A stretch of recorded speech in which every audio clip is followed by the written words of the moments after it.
Hello मैत्रिणींनो, आज आपण नाश्त्यासाठी पोहे बनवणार आहोत. तर चला आपण आता पोह्याच्या रेसिपीला सुरुवात करू.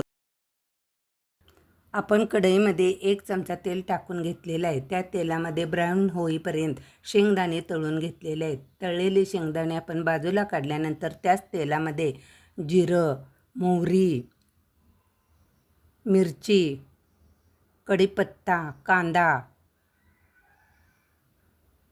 हळद, मीठ टाकून सर्व मिश्रण आपण एकजीव केलेलं आहे.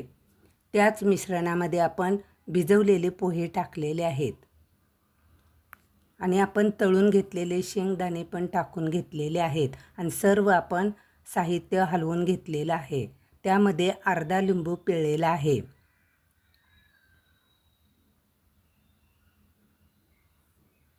आणि त्यानंतर आपण कोथिंबीर वरून टाकलेली आहे. आता खाण्यासाठी आपले पोहे तयार झालेले आहेत. खूप सुंदर हे पोहे लागतात. तुम्ही एकदा करून पहा.